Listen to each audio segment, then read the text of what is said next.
দুনিয়ার মনোমালিন্যের যে জের অবশিষ্ট থাকবে তা পুলসিরাত পার হওয়ার আগেই প্রতিশোধ বা ক্ষমা হয়ে যাবে।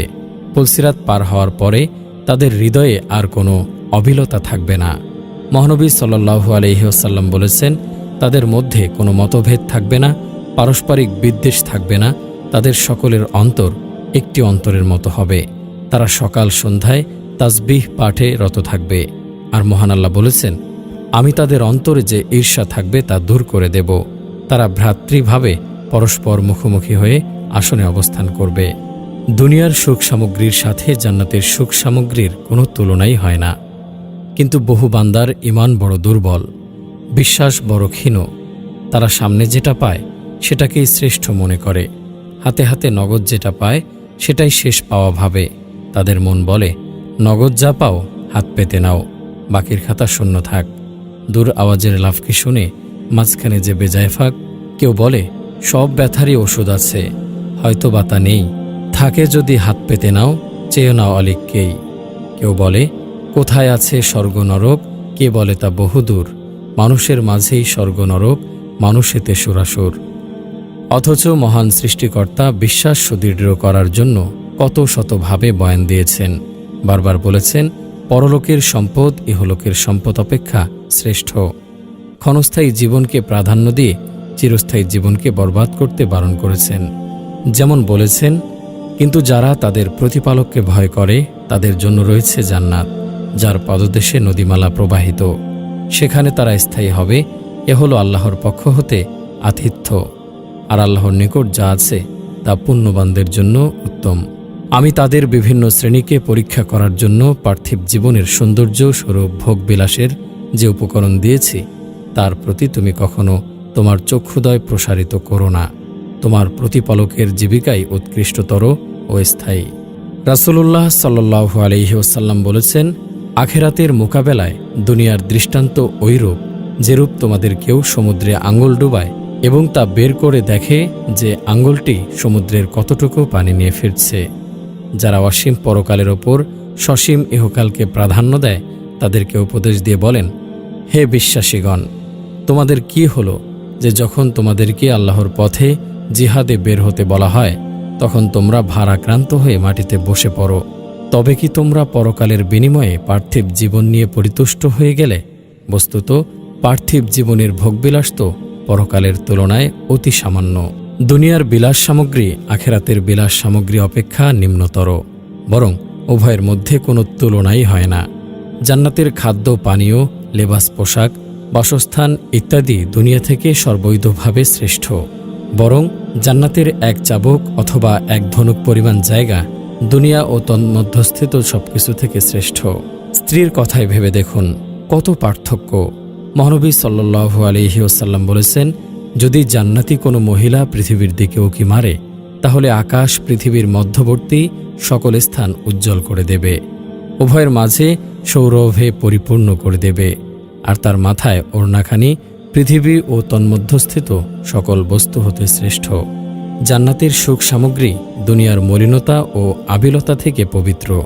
দুনিয়ার খাদ্য ও পানীয় খাওয়ার পর প্রস্রাব পায়খানার প্রয়োজন পড়ে, আর তাতে দুর্গন্ধও ছোটে। পক্ষান্তরে জান্নাতের পানাহারে তা হয় না। জান্নাতে প্রস্রাব পায়খানাই নেই। এত এত খেয়েও হজম হয়ে কেবল সুগন্ধময় ঢেকুর অথবা ঘামের সাথে বের হয়ে যাবে। দুনিয়ার শরাব পান করলে মানুষ জ্ঞানশূন্য হয়ে যায়। পক্ষান্তরে জান্নাতের শরাবে তা হবে না। দুনিয়ার পানি খারাপ হয়, জান্নাতের পানি খারাপ হবে না। দুনিয়ার দুধ খারাপ হয়ে যায়, জান্নাতের দুধ খারাপ হবে না। দুনিয়ার স্ত্রী মাসিক, বীর্য, স্রাব ইত্যাদি থেকে পবিত্রা নয়, জান্নাতের স্ত্রী পবিত্রা। দুনিয়ার প্রায় সকল মানুষের মন হিংসা, বিদ্বেষ ইত্যাদিতে ভরা, জান্নাতীদের মন সেরকম নয়। দুনিয়াতে কত নোংরামি, অশান্তি, হানাহানি, খুনোখুনি, গালাগালি, রাগারাগি হয়, জান্নাতে তা হবে না। মহান আল্লাহ বলেন, সেখানে তারা একে অপরের নিকট হতে গ্রহণ করবে মদ ভরা পানপাত্র, যা হতে পান করলে কেউ আশার কথা বলবে না, যা হতে পান করলে কেউ আশার কথা বলবে না এবং পাপকর্মে লিপ্ত হবে না। সেখানে তারা শুনবে না কোনো অসার ও মিথ্যা কথা। সেখানে তারা শান্তি ছাড়া কোনো অসার বাক্য শুনবে না এবং সেথায় সকাল সন্ধ্যায় তাদের জন্য থাকবে জীবনোপকরণ। সেখানে তারা কোনো অসার বাক্য শুনবে না, তারা শুনবে না কোনো অসার অথবা পাপ বাক্য, সালাম সালাম শান্তিবাণী ব্যতীত। জান্নাতের মাটি বিভিন্ন ধরনের হবে, কোথাও কস্তুরীর মতো সুগন্ধময়, বুখারী মুসলিম, আবার কোথাও জাফরানের মতো, আবার কোথাও হবে সাদা ধবধবে মিহি আটার মতো। জান্নাত মানে বাগান, আর বাগানে অবশ্যই নদী প্রবাহিত থাকবে। প্রথমত তার পানি পান করা যাবে, আর দ্বিতীয়ত তাতে বাগানের শোভা সৌন্দর্য চিত্তাকর্ষী হবে। মহান আল্লাহ জান্নাতের সেই বিবরণ দিয়েই বান্দার মনকে আকৃশ্যমান করেছেন। সুতরাং যেখানে তিনি জান্নাতের কথা বলেছেন, প্রায় সেখানেই নদীমালার কথা উল্লেখ করেছেন। যেমন, যারা বিশ্বাস করে ও সৎকর্ম করে তাদের শুভ সংবাদ দাও যে তাদের জন্য রয়েছে জান্নাত, যার তলদেশে নদী প্রবাহিত। নিশ্চয়ই যারা বিশ্বাস করেছে এবং ভালো কাজ করেছে তাদের প্রতিপালক তাদের বিশ্বাসের কারণে তাদেরকে পথ প্রদর্শন করবেন। শান্তির উদ্যানসমূহে তাদের বাসস্থানের তলদেশ দিয়ে নদীমালা প্রবাহিত থাকবে। জান্নাতের নিম্নদেশে 4টি নহর প্রবাহিত, নির্মল পানির নহর, দুগ্ধের নহর, যার স্বাদ অপরিবর্তনীয়, সুস্বাদু সুধার নহর এবং পরিশোধিত মধুর নহর। মহান আল্লাহ বলেন, সাবধানীদেরকে যে জান্নাতের প্রতিশ্রুতি দেওয়া হয়েছে তার দৃষ্টান্ত হল, ওতে আছে নির্মল পানির নদীমালা, আছে দুধের নদীমালা যার স্বাদ অপরিবর্তনীয়, আছে পানকারীদের জন্য সুস্বাদু সুরার নদীমালা, আছে পরিশোধিত মধুর নদীমালা, আর সেখানে তাদের জন্য আছে বিবিধ ফলমূল ও তাদের প্রতিপালকের ক্ষমা। সাবধানীরা কি তাদের মতো যারা জাহান্নামে স্থায়ী হবে এবং যাদেরকে পান করতে দেয়া হবে ফুটন্ত পানি, যা তাদের নাড়ি ভরিয়ে ছিন্ন ছিন্ন করে দেবে। এই 4 শ্রেণীর নদীর কথা হাদিসেও রয়েছে, আহমদ, তিরমিজি। তবে হাদিসের শব্দে বাহর বলা হয়েছে, যার অর্থ হয় সমুদ্র। অবশ্য বাহর মানে বড় নদও করা হয়, আর সমুদ্র হলে সেটাই হবে নদীর উৎস। জান্নাতের পানি, দুধ, শরাব, মধু প্রভৃতি দুনিয়ার মতো নয়। এই সব কিছুরই স্বাদ ভিন্ন এবং অপরিবর্তনীয়, বিনষ্ট হয় না। শরাবে জ্ঞান শূন্য হয় না, কোনো শির পীড়ায় ধরে না। জান্নাতের একটি নদীর নাম বারিক। এটি জান্নাতের দ্বার প্রান্তে অবস্থিত। এরই নিকটে শহীদগণের আত্মা অবস্থান করবে। জান্নাতের আছে বিভিন্ন পানীয় ও স্বাদের ঝর্ণা, বাগানের ঝর্ণাও সৃষ্টি করে আকর্ষণীয় দৃশ্য। মহান আল্লাহ বলেন, নিশ্চয় সাবধানীরা বাস করবে উদ্যান ও প্রসবনসমূহে, আল্লাহ ভীরুরা থাকবে ছায়া ও ঝর্ণাসমূহে। উভয় বাগানে রয়েছে উচ্ছ্বলিত 2 প্রস্রবণ। জান্নাতের একটি ঝর্ণার পানি কপুর মিশ্রিত। মহান আল্লাহ বলেন, নিশ্চয় সৎকর্মশীলরা পান করবে এমন পানীয় যার মিশ্রণ হবে কপুর। এমন একটি ঝর্ণা যা হতে আল্লাহর দাসরা পান করবে, তারা এ ঝর্ণা ইচ্ছামতো প্রবাহিত করবে। অন্য একটি ঝর্ণা কস্তুরী মিশ্রিত, যা তাসনিম নামে প্রসিদ্ধ। মহান আল্লাহ বলেন, পুণ্যবানগণ তো থাকবে পরম স্বাচ্ছন্দ্যে, তারা সুসজ্জিত আসনে বসে দেখতে থাকবে। তুমি তাদের মুখমণ্ডলে স্বচ্ছন্দের সজীবতা দেখতে পাবে। তাদেরকে মোহর আটা বিশুদ্ধ মদিরা হতে পান করানো হবে। এর মোহর হচ্ছে কস্তুরীর, আর তা লাভের জন্যই প্রতিযোগীরা প্রতিযোগিতা করুক। এর মিশ্রণ হবে তাসনিমের পানির। এটা একটি প্রস্রবণ, যা হতে নৈকট্যপ্রাপ্ত ব্যক্তিরা পান করবে। আরও একটি ঝর্ণা সালসাবিল নামে প্রসিদ্ধ, যার পানি আদার সুগন্ধ মিশ্রিত। মহান আল্লাহ বলেন, সেখানে তাদেরকে পান করতে দেয়া হবে সুঠ মিশ্রিত পানীয় জান্নাতের এমন এক ঝর্ণার, যার নাম সালসাবিল। জান্নাতীরা জান্নাতে বড় বড় অট্টালিকায় বসবাস করবে। তা হবে একাধিক কক্ষ বিশিষ্ট ও বহুতল। তা হবে সুখের বাসা ও সৌন্দর্যময়। মহান আল্লাহ বলেন, আল্লাহ বিশ্বাসী পুরুষ ও বিশ্বাসী নারীদেরকে এমন উদ্যানসমূহের প্রতিশ্রুতি দিয়ে রেখেছেন, যেগুলোর নিম্নদেশে বইতে থাকবে নদীমালা, সেখানে তারা অনন্তকাল থাকবে। আরও প্রতিশ্রুতি দিয়েছেন চিরস্থায়ী উদ্যানসমূহে জান্নাতের আদনে পবিত্র বাসস্থানসমূহের। আর আল্লাহর সন্তুষ্টি হচ্ছে সর্বাপেক্ষা বড় নিয়ামত। এটাই হচ্ছে অতি বড় সফলতা। তোমাদের ধন সম্পদ ও সন্তান সন্ততি আমার নৈকট্য লাভের সহায়ক হবে না, তবে নৈকট্য লাভ করবে তারাই যারা বিশ্বাস করে ও সৎকাজ করে, এবং তারা তাদের কাজের জন্য পাবে বহুগুণ পুরস্কার। আর তারা কক্ষসমূহে নিরাপদে বসবাস করবে। তাদেরকে ধৈর্যাবলম্বনের প্রতিদানস্বরূপ বেহেশতের কক্ষ দেয়া হবে, এবং তাদেরকে সেখানে অভিবাদন ও সালাম সহকারে অভ্যর্থনা জানানো হবে। তবে যারা তাদের প্রতিপালককে ভয় করে তাদের জন্য বহুতল বিশিষ্ট নির্মিত প্রাসাদ রয়েছে, যার নিম্নদেশে নদীমালা প্রবাহিত। এটি আল্লাহর প্রতিশ্রুতি, আল্লাহ প্রতিশ্রুতি ভঙ্গ করেন না। জান্নাতে এমন কক্ষ থাকবে যা স্বচ্ছ স্ফটিক নির্মিত। মহানবী সাল্লাল্লাহু আলাইহি ওয়াসাল্লাম বলেন, জান্নাতের মধ্যে এমন কক্ষ আছে যার বাহিরের অংশ ভিতর থেকে এবং ভিতরের অংশ বাহির থেকে দেখা যাবে। তা শুনে আবু মালেক আশআরী রাদিয়াল্লাহু আনহু বললেন, সে কক্ষ কার জন্য হবে হে আল্লাহর রাসূল? তিনি বললেন, যে ব্যক্তি উত্তম কথা বলে, অন্নদান করে ও লোকেরা যখন ঘুমিয়ে থাকে তখন নামাজে রত হয়, তার জন্য। জান্নাতে রয়েছে বড় বড় তাঁবু। জান্নাতীরা সস্ত্রীক সেই তাঁবুতে বাস করবে। মহান আল্লাহ বলেন, তারা তাঁবুতে সুরক্ষিত হোর। মহানবী সাল্লাল্লাহু আলাইহি ওয়াসাল্লাম বলেছেন, নিশ্চয় জান্নাতে মুমিনদের জন্য একটি শূন্যগর্ভ মতির তাঁবু থাকবে, যার দৈর্ঘ্য হবে ৬০ মাইল। এর মধ্যে মুমিনদের জন্য একাধিক স্ত্রী থাকবে, যাদের সকলের সাথে মুমিন সহবাস করবে, কিন্তু তাদের কেউ কাউকে দেখতে পাবে না। এই তাঁবু হবে একটি মতির, সে মতি কত বিশাল যে তার ভিতরের জায়গা হবে ৬০ মাইল। জান্নাতের আছে সারি সারি নানা রকম বৃক্ষরাজি, আছে নানা রকমের ফলমূল। কিছু বৃক্ষ ও ফলমূলের কথা উল্লেখ করে মহান আল্লাহ বলেছেন, নিশ্চয়ই আল্লাহ ভীরুদের জন্যই রয়েছে সফলতা। উদ্যানসমূহ ও নানাবিধে আঙ্গুর। উভয় বাগানে রয়েছে প্রত্যেক ফল ২ প্রকার। সেখানে রয়েছে ফলমূল, খেজুর ও ডালিম। আর ডানহাতওয়ালারা কত ভাগ্যবান! ডানহাতওয়ালারা, যাদেরকে ডানহাতে আমলনামা দেয়া হবে, তারা থাকবে এক বাগানে। সেখানে আছে কাঁটাবিহীন কুলগাছ, কাঁদি ভরা কলাগাছ, তাদের পছন্দ মতো ফলমূল। সেখানে তারা আসীন হবে হেলান দিয়ে। সেখানে তারা যত খুশি ফলমূল ও পানীয়ের জন্য আদেশ দেবে। সেখানে তারা নিশ্চিন্তে বিবিধ ফলমূল আনতে বলবে। আল্লাহ ভীরুরা থাকবে ছায়া ও ঝর্ণাসমূহে। তাদের বাঞ্ছিত ফলমূলের প্রাচুর্যের মধ্যে তোমরা তোমাদের কর্মের পুরস্কার স্বরূপ তৃপ্তির সাথে পানাহার করো। এভাবে আমি সৎকর্মপরায়ণদেরকে পুরস্কৃত করে থাকি। জান্নাতের ফলসমূহের নাম দুনিয়ার ফলের মতো হলেও সেসবের স্বাদ কিন্তু এক নয়, যেহেতু জান্নাতের সবকিছুই অতুলনীয়, বেনজির।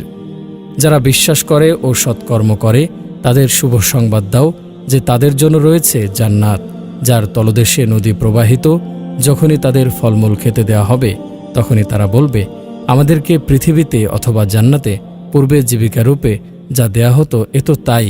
তাদেরকে পরস্পর একই সাদৃশ্য ফলদান করা হবে। সাদৃশ্য এর অর্থ হয়তোবা জান্নাতের সমস্ত ফলের আকার আকৃতি একরকম হবে, অথবা তা দুনিয়ার ফলের মতো দেখতে হবে। তবে এ সাদৃশ্য কেবল আকার ও নাম পর্যন্তই সীমাবদ্ধ, নচেত জান্নাতের ফলের স্বাদের সাথে দুনিয়ার ফলের স্বাদের কোনো তুলনাই নেই। জান্নাতের নিয়ামতের ব্যাপারে হাদিসে এসেছে, এমন নিয়ামত যা কোনো চোখ দেখেনি, কোনো কান শোনেনি এবং কোনো মানুষের অন্তরে তার সঠিক ধারণা উদয় হয়নি। জান্নাতের সমস্ত ফল গাছই ১২ মেশে। জান্নাতের ফল এমন মৌসুমি ফল হবে না যে মৌসুম শেষ হয়ে গেলেই সেই ফল আগামী মৌসুম পর্যন্ত বিলুপ্ত হয়ে যাবে। জান্নাতের ফল এ ধরনের ফুলমুকুলের ঋতুর অধীনস্থ হবে না, বরং তা সদা সর্বদা পাওয়া যাবে। যেমন মহান আল্লাহ বলেছেন, প্রচুর ফলমূল যা শেষ হবে না ও নিষিদ্ধও হবে না। সাবধানীদেরকে যে জান্নাতের প্রতিশ্রুতি দেওয়া হয়েছে তার বিবরণ এইরূপ, ও ওর পাদদেশে নদী প্রবাহিত, ওর ফলমূলসমূহ ও ছায়া চিরস্থায়ী। যারা সাবধানী এটা তাদের পরিণাম, আর অবিশ্বাসীদের পরিণাম হল জাহান্নাম। জান্নাতের ফল গাছের ডালে ঝুলে থাকলেও তা জান্নাতীর হাতের নাগালের মধ্যে থাকবে। তা পেড়ে খেতে কোনো প্রকারের কষ্টবরণ বা শ্রমব্যয় করতে হবে না। মহান আল্লাহ বলেন, যার ফলরাশি ঝুলে থাকবে নাগালের মধ্যে। সন্নিহিত বৃক্ষ ছায়া তাদের উপর থাকবে এবং ওর ফলমূল সম্পূর্ণরূপে তাদের আয়ত্তাধীন করা হবে। সেখানে তারা হেলান দিয়ে বসবে। পুরু রেশমের আস্তর বিশিষ্ট বিছানায় 2 বাগানের ফল হবে তাদের নিকটবর্তী। জান্নাতের বৃক্ষের শাখা প্রশাখা ও পত্রপল্লবের কথাও মহান আল্লাহ আল কোরআনে উল্লেখ করেছেন। এক স্থানে বলেছেন, উভয়ই বহু ডালপালা বিশিষ্ট গাছে পরিপূর্ণ। ঘন সবুজ এ জান্নাতের বাগান 2টি, আর তার জন্যই তার ছায়া হবে ঘন। ছায়ার কথা উল্লেখ করে মহান আল্লাহ বলেছেন, তাদেরকে চিরস্নিগ্ধ ঘন ছায়ায় স্থান দান করব। জান্নাতে সূর্য নেই, সুতরাং সেখানে সর্বদা সর্বস্থানে ছায়া আর ছায়া। মহান আল্লাহ বলেন, সম্প্রসারিত ছায়া।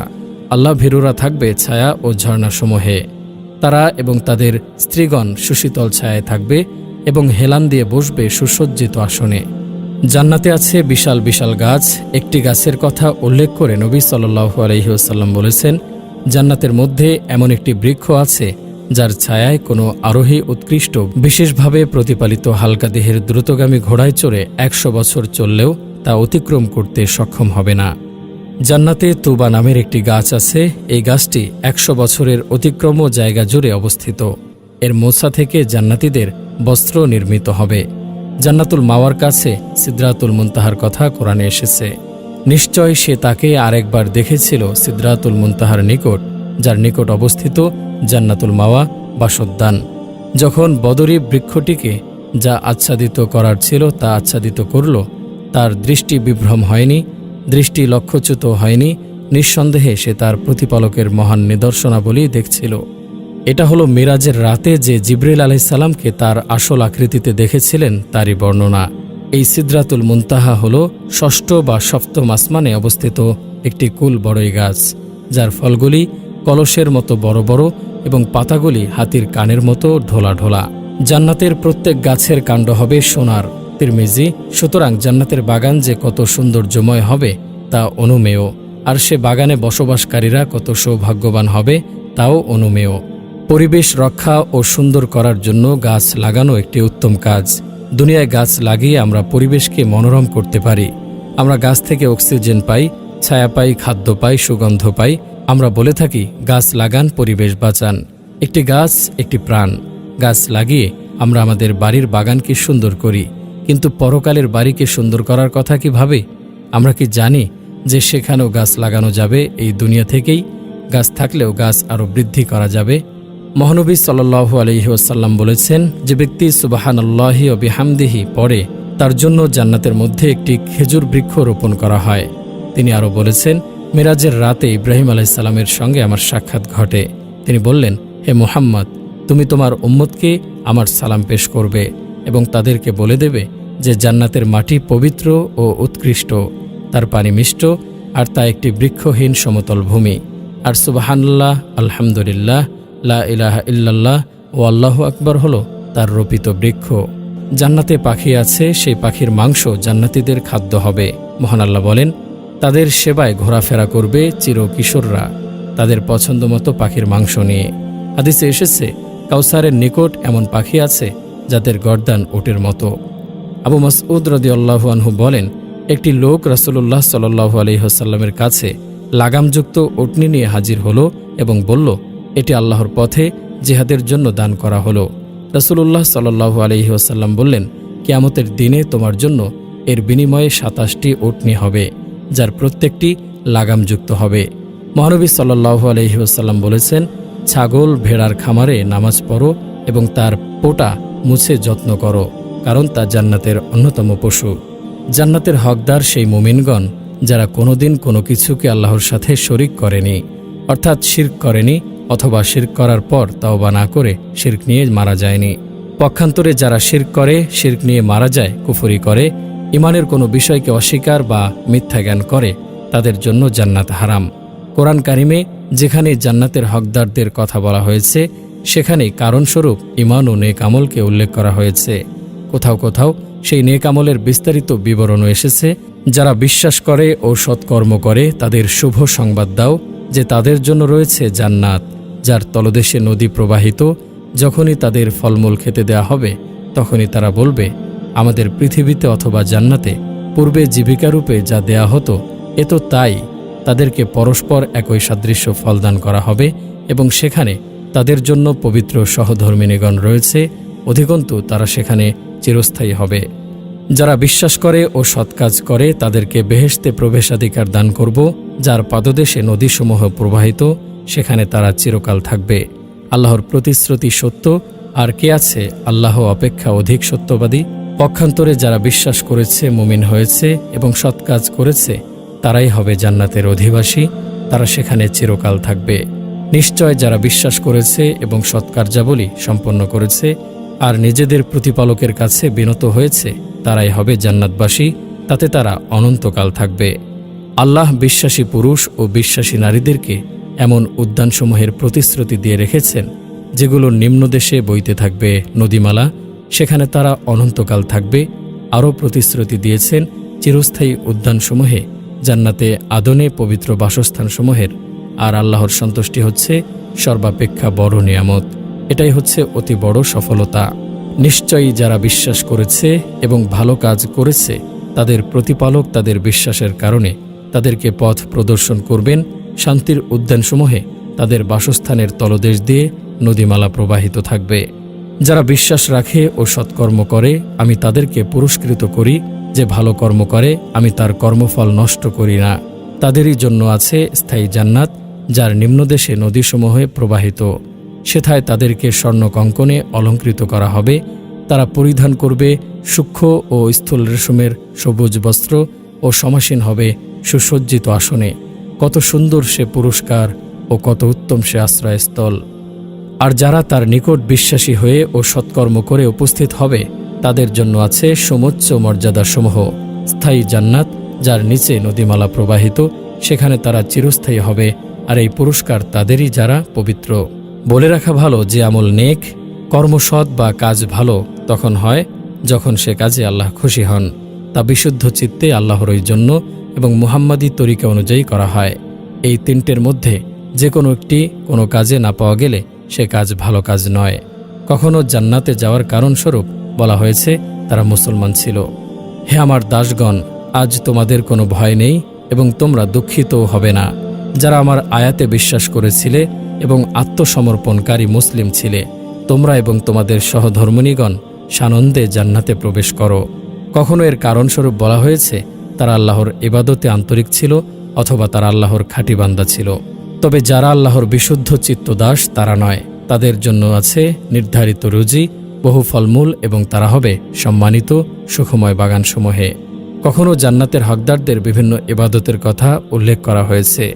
কেবল তারাই আমার আয়াতসমূহ বিশ্বাস করে, যাদেরকে ওর দ্বারা উপদেশ দেয়া হলে তারা সিজদায় লুটিয়ে পড়ে এবং তাদের প্রতিপালকের সপ্রশংস পবিত্রতা ও মহিমা ঘোষণা করে এবং অহংকার করে না। তারা শয্যা ত্যাগ করে আকাঙ্ক্ষা ও আশঙ্কার সাথে তাদের প্রতিপালককে ডাকে এবং আমি তাদেরকে যে রুজি প্রদান করেছি তা হতে তারা দান করে। কেউই জানে না তার জন্য তার কৃতকর্মের বিনিময়স্বরূপ নয়ন প্রীতিকর কি পুরস্কার লুকিয়ে রাখা হয়েছে।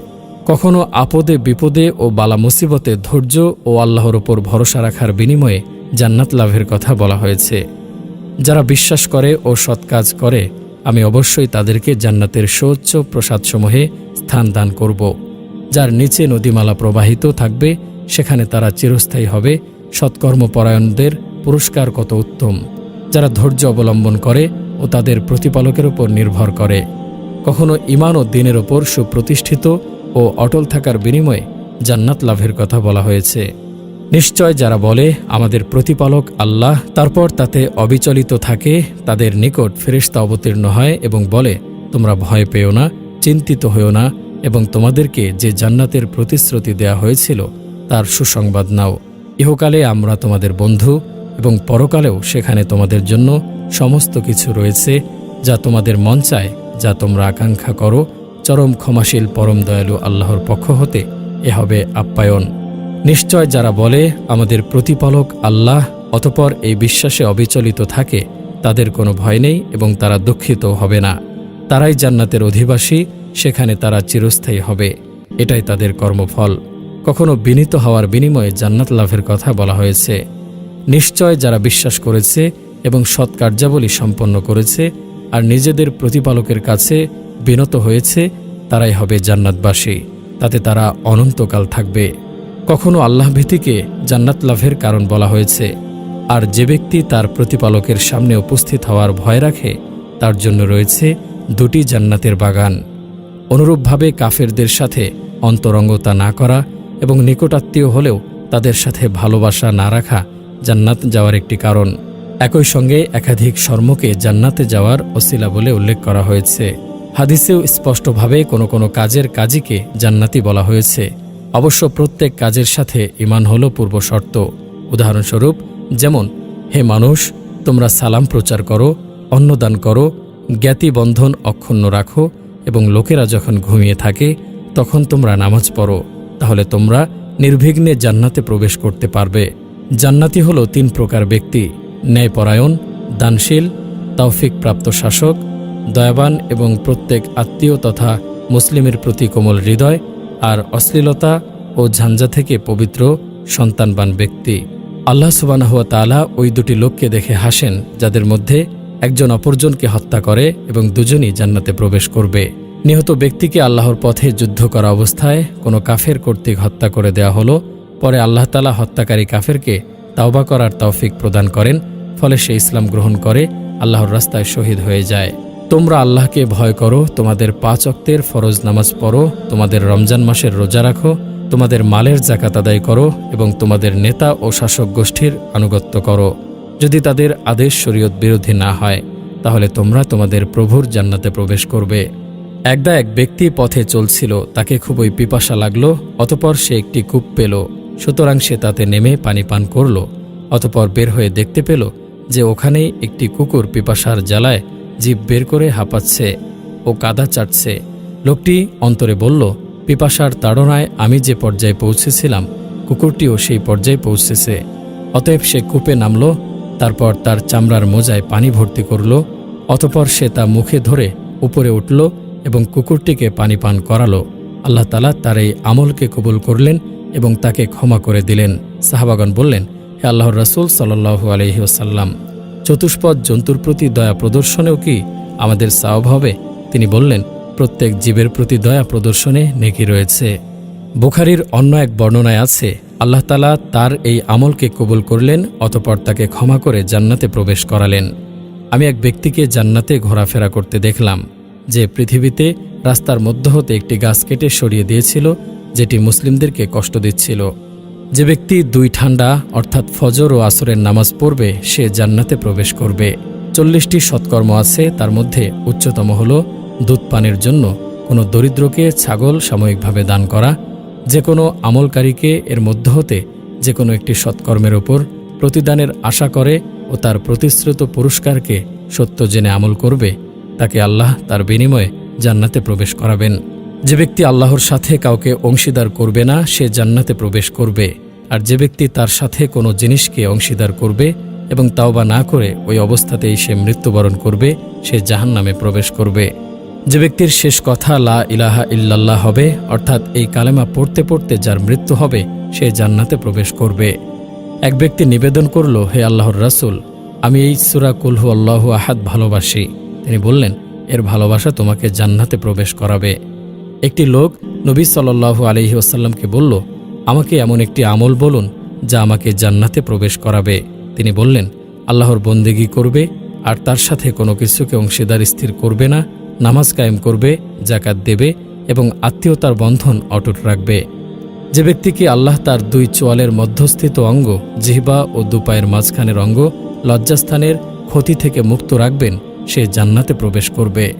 আমার প্রত্যেকটি উম্মত বেহেশতে প্রবেশ করবে, তবে সে নয় যে বেহেশতে প্রবেশে অস্বীকার করবে। বলা হলো, অস্বীকার আবার কে করবে হে আল্লাহর রাসূল? তিনি বললেন, যে ব্যক্তি আমার অনুসরণ করবে সে বেহেশতে প্রবেশ করবে, আর যে আমার নাফরমানি করবে সেই আসলে বেহেশতে প্রবেশে অস্বীকার করবে।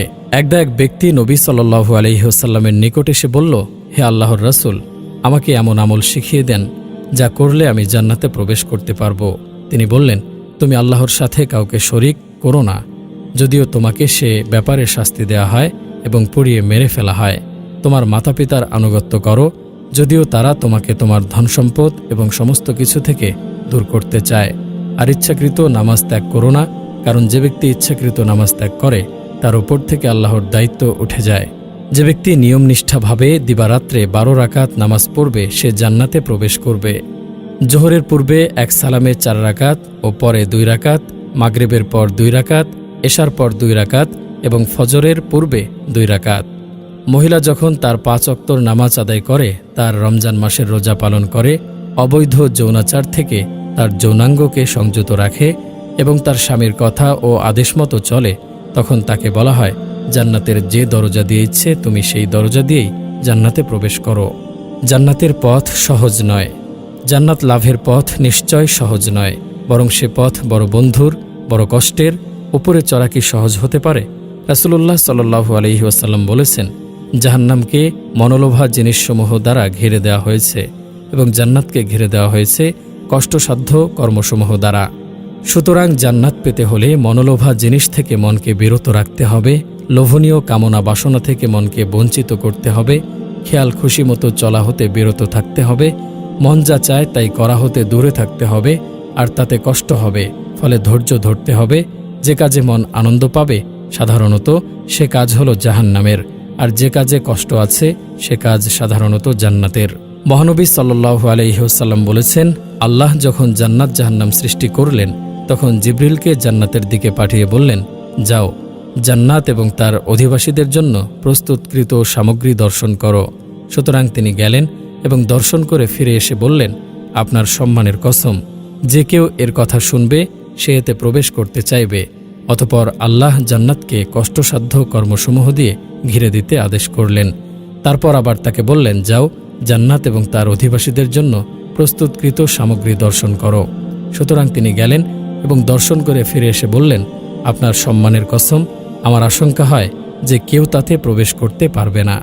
অতঃপর আল্লাহ তাকে জাহান্নামের দিকে পাঠিয়ে বললেন, যাও জাহান্নাম এবং তার অধিবাসীদের জন্য প্রস্তুতকৃত সামগ্রী দর্শন করো। সুতরাং তিনি গেলেন এবং দেখলেন তার আগুনের এক অংশ অপর অংশের উপর চেপে রয়েছে। অতঃপর তিনি ফিরে এসে বললেন, আপনার সম্মানের কসম, যে কেউ এর কথা শুনবে সে এতে প্রবেশ করতে চাইবে না। তারপর জাহান্নামকে মনোলোভা জিনিসসমূহ দিয়ে ঘিরে দিতে আদেশ করলেন এবং পুনরায় তাকে বললেন, যাও জাহান্নাম এবং তার অধিবাসীদের জন্য প্রস্তুতকৃত সামগ্রী দর্শন করো। সুতরাং তিনি গেলেন এবং দর্শন করে ফিরে এসে বললেন, আপনার সম্মানের কসম, আমার আশঙ্কা হয় যে কেউ পরিত্রাণ পাবে না, সবাই তাতে প্রবেশ করবে। আল্লাহর রাসূল সাল্লাল্লাহু আলাইহি ওয়াসাল্লাম বলেছেন, যে ব্যক্তি গভীর রাত্রিকে ভয় করে সে যেন সন্ধ্যা রাত্রেই সফর শুরু করে, আর যে ব্যক্তি সন্ধ্যা রাত্রে চলতে লাগে সে গন্তব্যস্থলে পৌঁছে যায়। সাবধান, আল্লাহর পণ্য বড় আকরা। শোনো, আল্লাহর পণ্য হলো জান্নাত। বলাই বাহুল্য যে জান্নাত ও তার সুখ সামগ্রী যেমন অমূল্য, তেমনি জান্নাতি সুন্দরী সুনয়না হরিদের মোহরও অনেক বেশি। সুতরাং যে এমন সুখ চায় এবং এমন স্ত্রী চায়, সে কি প্রস্তুতি না নিয়ে বসে থাকতে পারে? সেখানে জান্নাতীদের জন্য রয়েছে পবিত্র সঙ্গিনী। মহান আল্লাহ বলেন, আর যারা বিশ্বাস করে ও ভালো কাজ করে তাদেরকে বেহেশতে প্রবেশ করাবো, যার পাদদেশে নদীসমূহ প্রবাহিত, সেখানে তারা চিরকাল থাকবে। সেখানে তাদের জন্য পবিত্র সঙ্গিনী আছে এবং তাদেরকে চিরস্নিগ্ধ ঘন ছায়ায় স্থান দান করব। বেহেশতি পত্নী হুর বা অপ্সরা, তাদের সাথে জান্নাতীদের বিবাহ হবে। মহান আল্লাহ বলেন, এরূপই ঘটবে ওদের, আর আয়াতলোচনা হুরদের সাথে তাদের বিবাহ হবে। মহান আল্লাহ বলেন, এরূপই ঘটবে ওদের, আর আয়াতলোচনা হুরদের সাথে তাদের বিবাহ দেব। তারা বসবে সারিবদ্ধভাবে সজ্জিত আসনে হেলান দিয়ে। আমি তাদের বিবাহ দেব আয়াতলোচনা হুরদের সঙ্গে।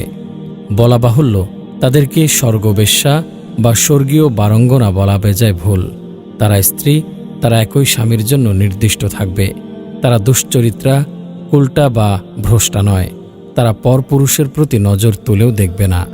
প্রতি জান্নাতি স্বীয় আমল অনুযায়ী 2 বা ততোধিক বেহেশতি স্ত্রী পাবে। শহীদের হবে 72টি স্ত্রী। নবী সাল্লাল্লাহু আলাইহি ওয়াসাল্লাম বলেন, আল্লাহর নিকট শহীদদের জন্য রয়েছে 7টি মর্যাদা। রক্তক্ষরণের শুরুতেই তাকে ক্ষমা করে দেওয়া হয়। বেহেশতে সে তার নিজ স্থান দেখতে পায়। তাকে ঈমানের জুব্বা পরিধান করানো হয়।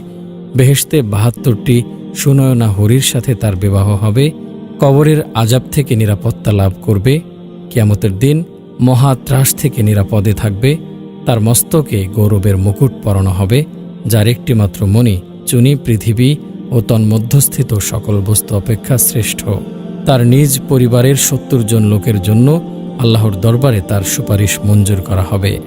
সপত্নী সতীনদের মাঝে আপোষের কোনো ঈর্ষা ও কলহ থাকবে না।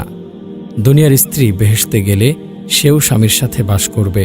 মহান আল্লাহ বলেন, হে আমাদের প্রতিপালক, তুমি তাদেরকে স্থায়ী জান্নাতে প্রবেশ দান করো, যার প্রতিশ্রুতি তুমি তাদের দিয়েছ, এবং তাদের পিতামাতা, পতিপত্নী ও সন্তান সন্ততিদের মধ্যে যারা সৎকাজ করেছে তাদেরকেও জান্নাতে প্রবেশের অধিকার দাও। নিশ্চয়ই তুমি পরাক্রমশালী, প্রজ্ঞাময়। স্থায়ী জান্নাত, তাতে তারা প্রবেশ করবে এবং তাদের পিতামাতা, পতিপত্নী ও সন্তান সন্ততিদের মধ্যে যারা সৎকর্ম করেছে তারাও। আর ফেরেশতাগণ তাদের কাছে প্রবেশ করবে প্রত্যেক দরজা দিয়ে। তোমরা এবং তোমাদের সহধর্মিণীগণ সানন্দে জান্নাতে প্রবেশ করো। তারা এবং তাদের স্ত্রীগণ সুশীতল ছায়ায় থাকবে এবং হেলান দিয়ে বসবে সুসজ্জিত আসনে। পার্থিব স্ত্রীর রূপ গুণ বেহেশতি স্ত্রীদের তুলনায় অধিক হবে। বেহেশতি হুরগণ তাদের পার্থিব সপত্নীর খিদমত করবে। অবিবাহিত নারী এবং যার স্বামী দোজকবাসী হবে তাদের ইচ্ছামতো জান্নাতি কোনো পুরুষের সাথে বিবাহ দেয়া হবে।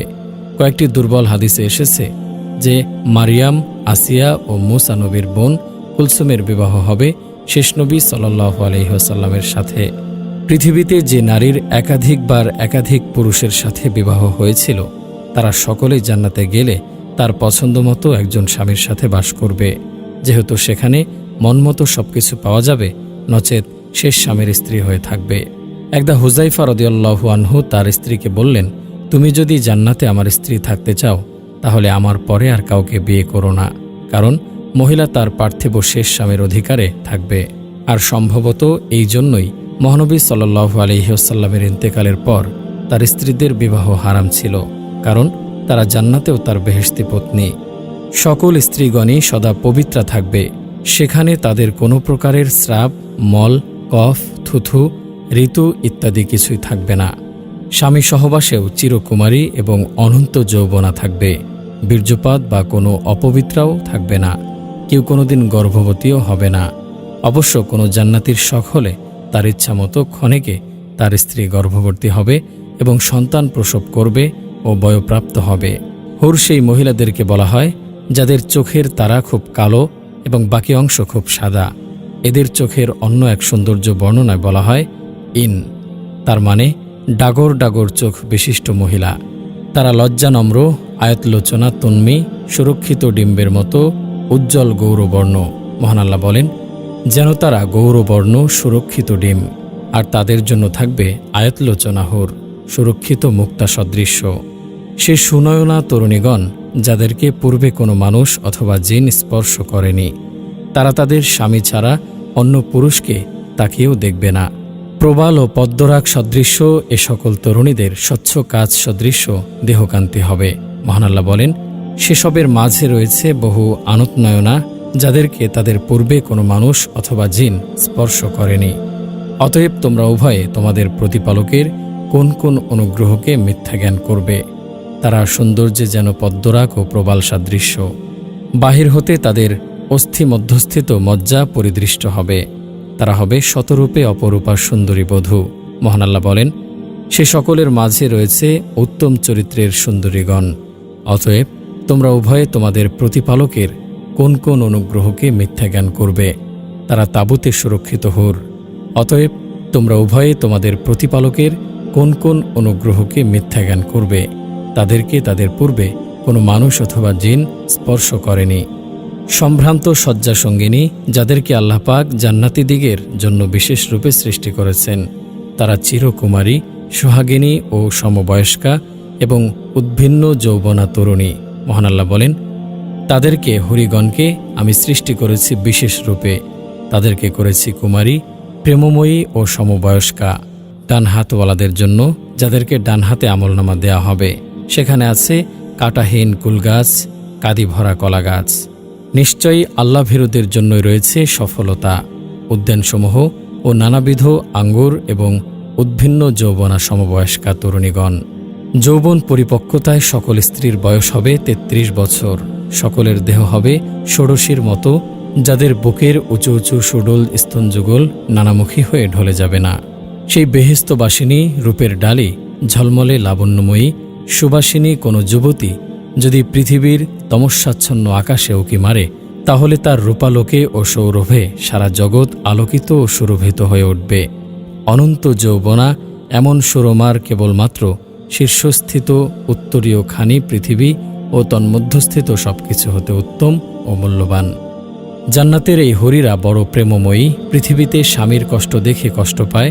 নবী সাল্লাল্লাহু আলাইহি ওয়াসাল্লাম বলেন, যখনই কোনো মহিলা দুনিয়াতে নিজ স্বামীকে কষ্ট দেয়, তখনই তার সুনয়না হুর বেহেশতি স্ত্রী অদৃশ্যভাবে ওই মহিলার উদ্দেশ্যে বলে, আল্লাহ তোকে ধ্বংস করুন, ওকে কষ্ট দিস না, ও তো তোর নিকট সাময়িক মেহমান মাত্র, অচিরেই সে তোকে ছেড়ে আমাদের কাছে এসে যাবে। অনন্তকাল ধরে তারা এই বয়স নিয়ে চিরসুন্দর যুবক যুবতী হয়ে থাকবে। সেখানে যৌন মিলনে অধিক তৃপ্তি লাভ করবে। প্রত্যেক জান্নাতীকে 100 জন পুরুষের সমান যৌন শক্তি ও সঙ্গম ক্ষমতা প্রদান করা হবে। যেহেতু পান ভোজন, বসনভূষণ এবং নারী সংসর্গ ও যৌন সম্ভোগ ইত্যাদিতেই মানুষের প্রকৃতিগত সুখ ও পরম আনন্দ, তাই তাদেরকে তাদের প্রকৃতির উপযোগী অভীষ্ট প্রতিদান দেয়া হবে।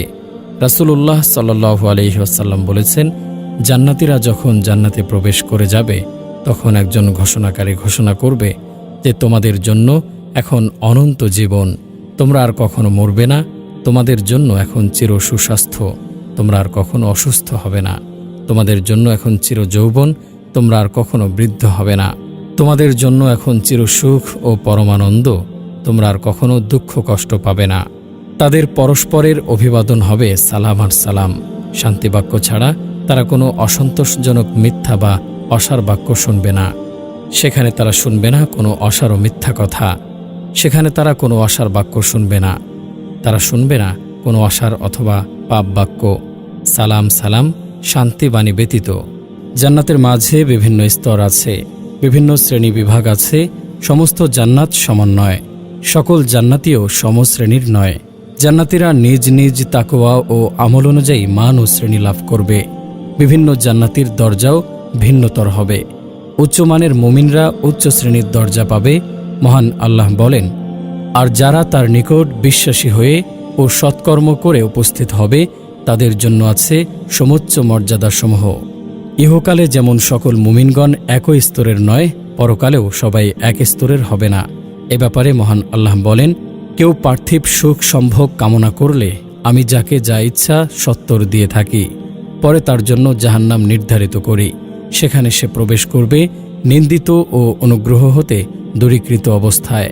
যারা বিশ্বাসী হয়ে পরলোক কামনা করে এবং তার জন্য যথাযথ চেষ্টা করে, তাদেরই চেষ্টা স্বীকৃত হয়ে থাকে। তোমার প্রতিপালক তার দান দ্বারা এদের ও ওদের পরলোকগামী ও ইহলোকগামী উভয়কে সাহায্য করেন এবং তোমার প্রতিপালকের দান অবারিত। লক্ষ্য করো আমি কিভাবে তাদের এক দলকে অপরের ওপর শ্রেষ্ঠত্ব দিয়েছি, আর নিশ্চয় পরকাল মর্যাদায় বৃহত্তর ও মহত্বের শ্রেষ্ঠতর। অবশ্যই নবী, সাহাবী, শহীদ, অলি, পরহেজগার ও গুনাহগার সকলেই সমান নয়। যেমন নবীগণ মর্যাদায় সকলে এক সমান নন। আল্লাহ বলেন, এ রসুলগণ তাদের মধ্যে কাউকে কারো ওপর শ্রেষ্ঠত্ব দিয়েছি। যারা আকাশমণ্ডলী ও পৃথিবীতে আছে তাদেরকে তোমার প্রতিপালক ভালোভাবে জানেন। আমি তো নবীদের কতককে কতকের ওপর মর্যাদা দিয়েছি, আর দাউদকে আমি জাবর দিয়েছি। মুমিন হলেও সকলেই এক পর্যায়ের নয়, সে কথা হাদিসেও এসেছে। মহানবী সাল্লাল্লাহু আলাইহি ওয়াসাল্লাম বলেন, দুর্বল মুমিন অপেক্ষা সবল মুমিনই আল্লাহর নিকট অধিক উত্তম এবং প্রিয়, আর প্রত্যেকের মধ্যেই কল্যাণ আছে। মুসলিম।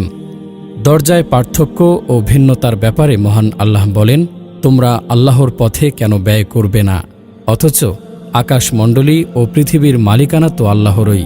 তোমাদের মধ্যে যারা মক্কা বিজয়ের পূর্বে ব্যয় করেছে ও সংগ্রাম করেছে তারা এবং পরবর্তীরা সমান নয়। তারা মর্যাদায় শ্রেষ্ঠ তাদের অপেক্ষা যারা পরবর্তীকালে ব্যয় করেছে ও সংগ্রাম করেছে। তবে আল্লাহ সকলকেই কল্যাণের প্রতিশ্রুতি দিয়েছেন, আর তোমরা যা করো আল্লাহ তা সবিশেষ অবহিত। বিশ্বাসীদের মধ্যে যারা অক্ষম নয় অথচ ঘরে বসে থাকে তারা এবং যারা আল্লাহর পথে স্বীয় ধন প্রাণ দ্বারা জিহাদ করে তারা সমান নয়। যারা স্বীয় ধন প্রাণ দ্বারা জিহাদ করে আল্লাহ তাদেরকে যারা ঘরে বসে থাকে তাদের ওপর মর্যাদা দিয়েছেন। আল্লাহ সকলকেই কল্যাণের প্রতিশ্রুতি দিয়েছেন, আর যারা ঘরে বসে থাকে তাদের ওপর যারা জিহাদ করে তাদেরকে আল্লাহ মহা পুরস্কার দিয়ে শ্রেষ্ঠত্ব দান করেছেন। যে ব্যক্তি রাত্রিকালে সিজদাবনত হয়ে এবং দাঁড়িয়ে ইবাদত করে, পরকালকে ভয় করে এবং তার প্রতিপালকের অনুগ্রহ প্রত্যাশা করে, সে কি তার সমান যে তা করে না? বলো, যারা জানে এবং যারা জানে না তারা কি সমান? বুদ্ধিমান লোকেরাই কেবল উপদেশ গ্রহণ করে। তোমাদের মধ্যে যারা বিশ্বাস স্থাপন করেছে এবং যাদেরকে জ্ঞান দান করা হয়েছে আল্লাহ তাদেরকে বহু মর্যাদায় উন্নত করবেন, আর তোমরা যা করো আল্লাহ সে সম্পর্কে সবিশেষ অবহিত। মহানবী সাল্লাল্লাহু আলাইহি ওয়াসাল্লাম বলেন, অবশ্যই জান্নাতে 100টি দরজা মর্যাদা রয়েছে, যা আল্লাহ তার পথে জিহাদকারীদের জন্য প্রস্তুত রেখেছেন। দুটি দরজার মধ্যবর্তী ব্যবধান আসমান ও জমিনের মতো। সুতরাং তোমরা জান্নাত চাইলে ফিরদাউস চেয়েও, কারণ তা হল জান্নাতের মধ্যভাগ ও জান্নাতের উপরিভাগ, আর তার উপর রয়েছে রহমানের আরশ। নবী সাল্লাল্লাহু আলাইহি ওয়াসাল্লাম বলেছেন, অবশ্যই জান্নাতীগণ তাদের ওপরের বালাখানার অধিবাসীদের এমনভাবে দেখতে পাবে যেমন তোমরা আকাশের পূর্ব অথবা পশ্চিম দিগন্তে উজ্জ্বল অস্তগামী তারকা গভীর দৃষ্টিতে দেখতে পাও। এটি হবে তাদের মর্যাদার ব্যবধানের জন্য। সাহাবীগণ বললেন, হে আল্লাহর রাসূল, এ তো নবীগণের স্থান, তারা ছাড়া অন্যরা সেখানে পৌঁছতে পারবে না। তিনি বললেন, অবশ্যই সেই সত্তার শপথ যার হাতে আমার প্রাণ আছে, সেই লোকেরাও পৌঁছতে পারবে যারা আল্লাহর প্রতি ঈমান রেখে রাসূলগণকে সত্য বলে বিশ্বাস করেছে। বুখারী মুসলিম। হয়তোবা মহান আল্লাহ এক একটি গ্রহ নক্ষত্রের মতো জান্নাতসমূহকে বিন্যস্ত করেছেন। হতে পারে একটি গ্রহই হবে একজন জান্নাতীর একটি জান্নাত। আল্লাহু আ'লাম। জান্নাত যে কত বিশাল তা কল্পনার বাইরে। মহান আল্লাহ জান্নাতের বিশালতা সম্পর্কে বলেছেন, তোমরা প্রতিযোগিতা করো তোমাদের প্রতিপালকের নিকট থেকে ক্ষমা এবং বেহেশতের জন্য, যার প্রস্থ আকাশ ও পৃথিবীর সমান, যা ধর্মভীরুদের জন্য প্রস্তুত রাখা হয়েছে। তোমরা অগ্রণী হও তোমাদের প্রতিপালকের ক্ষমা ও সেই জান্নাতের দিকে, যার প্রশস্ততা আকাশ ও পৃথিবীর প্রশস্ততার মতো, যা প্রস্তুত করা হয়েছে আল্লাহ ও তার রাসূলগণে বিশ্বাসীদের জন্য। এটা আল্লাহর অনুগ্রহ, যাকে ইচ্ছা তিনি তাকে তা দান করেন, আর আল্লাহ মহা অনুগ্রহশীল। মহাশূন্যে কত বিশাল জায়গা, সেই শূন্য গর্ভে রয়েছে লক্ষ কোটি গ্রহ নক্ষত্র। মানুষকে একটি করে দিয়েও কি তা পূর্ণ হবে? কোনো কোনো জান্নাতীর জন্য থাকবে দুটি জান্নাত। মহান আল্লাহ বলেন, যে ব্যক্তি তার প্রতিপালকের সামনে উপস্থিত হওয়ার ভয় রাখে তার জন্য রয়েছে দুটি জান্নাতের বাগান। উক্ত জান্নাতের কথা বর্ণনার পর মহান আল্লাহ আরও দুটি জান্নাতের কথা উল্লেখ করে বলেছেন, এই জান্নাত দুটি ছাড়া আরও দুটি জান্নাত রয়েছে। মহান আল্লাহ দুই শ্রেণীর জান্নাতের গুণ ও সুখ সামগ্রী বর্ণনায় পার্থক্য রেখেছেন। প্রথম শ্রেণীর জান্নাত হবে নৈকট্যপ্রাপ্ত বান্দাদের জন্য এবং দ্বিতীয় শ্রেণীর জান্নাত হবে ডানহাতওয়ালাদের জন্য, যাদেরকে ডানহাতে আমলনামা দেয়া হবে। মহানবী সাল্লাল্লাহু আলাইহি ওয়াসাল্লাম বলেছেন, দুটি জান্নাত আছে, তার পাত্রসমূহ এবং সবকিছুই রৌপ্য নির্মিত, আর দুটি জান্নাত আছে, তার পাত্রসমূহ এবং সবকিছুই স্বর্ণ নির্মিত। যেমন জান্নাতে বিভিন্ন ঝর্ণা আছে, এক একটি ঝর্ণা এক এক শ্রেণীর জান্নাতীর জন্য খাস হবে। রাসূলুল্লাহ সাল্লাল্লাহু আলাইহি ওয়াসাল্লাম বলেছেন, মূসা আলাইহিস সালাম স্বীয় প্রভুকে জিজ্ঞাসা করলেন, জান্নাতীদের মধ্যে সবচেয়ে নিম্নমানের জান্নাতি কে হবে? আল্লাহ তাআলা উত্তর দিলেন, সে হবে এমন একটি লোক যে সমস্ত জান্নাতীগণ জান্নাতে প্রবেশ করার পর সর্বশেষে আসবে। তখন তাকে বলা হবে, তুমি জান্নাতে প্রবেশ করো। সে বলবে, হে প্রভু, আমি কিভাবে কোথায় প্রবেশ করব? অথচ সমস্ত লোক নিজ নিজ জায়গা দখল করেছে এবং নিজ নিজ অংশ নিয়ে ফেলেছে। তখন তাকে বলা হবে, তুমি কি এতে সন্তুষ্ট যে পৃথিবীর রাজাদের মধ্যে কোনো রাজার মতো তোমার রাজত্ব হবে? সে বলবে, প্রভু, আমি এতেই সন্তুষ্ট। তারপর আল্লাহ বলবেন, তোমার জন্য তাই দেয়া হলো, আর ওর সমতুল্য, ওর সমতুল্য, ওর সমতুল্য, ওর সমতুল্য, অর্থাৎ ওর 4 গুণ রাজত্ব দেয়া হলো। সে পঞ্চমবারের মতো বলবে, হে আমার প্রভু, আমি ওতেই সন্তুষ্ট। তখন আল্লাহ বলবেন, তোমার জন্য এটা এবং এর 10 গুণ রাজত্ব তোমাকে দেয়া হলো। এছাড়াও তোমার জন্য রইল সেসব বস্তু যা তোমার অন্তর কামনা করবে এবং তোমার চক্ষু তৃপ্তি উপভোগ করবে। তখন সে বলবে, আমি ওতেই সন্তুষ্ট, হে প্রভু। মূসা আলাইহিস সালাম বললেন, হে আমার প্রতিপালক, আর সর্বোচ্চ স্তরের জান্নাতি কারা হবে? আল্লাহ তাআলা বললেন, তারা হবে সেই সব বান্দা যাদেরকে আমি চাই। আমি স্বহস্তে তাদের জন্য সম্মান বৃক্ষরোপণ করেছি এবং তার উপর সিলমোহর অঙ্কিত করে দিয়েছি, যাতে তারা ব্যতি রেখে অন্য কেউ তা দেখতে না পায়। সুতরাং কোনো চক্ষু তা দর্শন করেনি, কোনো কর্ণ তা শ্রবণ করেনি এবং কোনো মানুষের মনে তা কল্পিত হয়নি। মুসলিম। জান্নাতের সর্বোচ্চ স্থানের নাম ওসিলা, যে স্থান সর্বোচ্চ মানুষের প্রাপ্য, আর তিনি হলেন আমাদের নবী মুহাম্মদ সাল্লাল্লাহু আলাইহি ওয়াসাল্লাম। তিনি বলেন, মুয়াজ্জিনকে আজান দিতে শুনলে তোমরাও ওর মতোই বলো, অতঃপর আমার ওপর দরুদ পাঠ করো, কেননা যে ব্যক্তি আমার ওপর একবার দরুদ পাঠ করে আল্লাহ এর বিনিময়ে তার ওপর 10 বার রহমত বর্ষণ করেন। অতঃপর তোমরা আমার জন্য আল্লাহর নিকট অসিলাহ প্রার্থনা করো, কারণ অসিলা হলো জান্নাতের এমন এক সুউচ্চ স্থান যা আল্লাহর বান্দাদের মধ্যে একটি বান্দার জন্য উপযুক্ত, আর আমি আশা রাখি যে সেই বান্দা আমি। সুতরাং যে ব্যক্তি আমার জন্য এই অসিলা প্রার্থনা করবে তার জন্য আমার শাফাআত অবধার্য হয়ে যাবে। জান্নাতের উচ্চ স্থানসমূহ শহীদদের জন্য, সেই শহীদদের জন্য যারা প্রথম কাতারে থেকে যুদ্ধ করেন, যারা শহীদ হওয়া পর্যন্ত পিছন ফিরে তাকান না। এদের ব্যাপারে মহান আল্লাহ সন্তুষ্ট হয়ে হাসেন। এরাই হলেন সর্বশ্রেষ্ঠ শহীদ। এদের কোনো হিসাব নেই, এদের জন্যই রয়েছে জান্নাতের উচ্চ উচ্চ স্থান। রাসূলুল্লাহ সাল্লাল্লাহু আলাইহি ওয়াসাল্লাম বললেন, রাতে দুজন লোক আমার কাছে এসে আমাকে গাছের ওপর চড়ালো এবং আমাকে একটি সুন্দর ও উত্তম ঘরে প্রবেশ করালো। ওর চাইতে সুন্দর ঘর আমি কখনো দেখিনি। তারা দুজনে বলল, এই ঘরটি হচ্ছে শহীদদের ঘর। বুখারী। এমন কিছু কাজ আছে যা করলে নবী সাল্লাল্লাহু আলাইহি ওয়াসাল্লামের কাছাকাছি দরজা পাওয়া যাবে।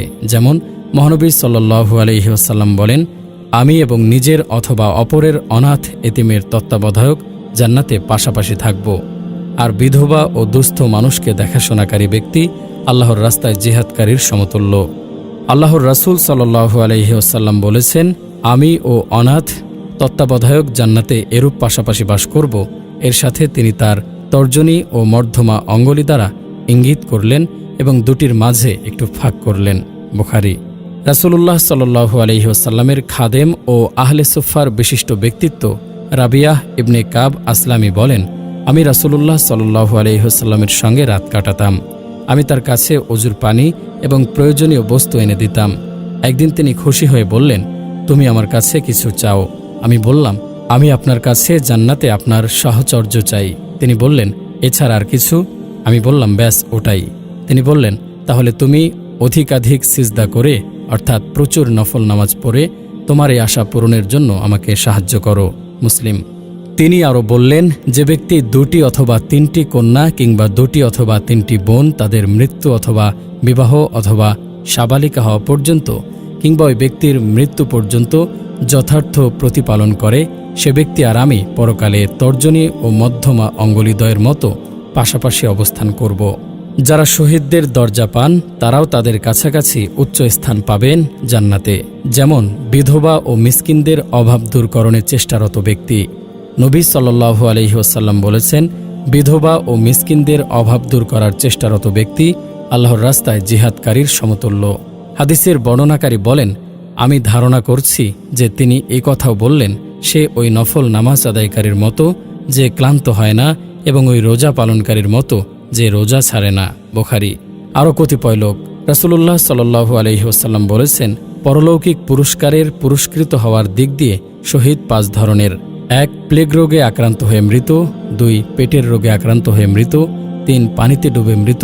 4. মাটি চাপা পড়ে মৃত। 5. আল্লাহর পথে থাকা অবস্থায় মৃত। বুখারী মুসলিম।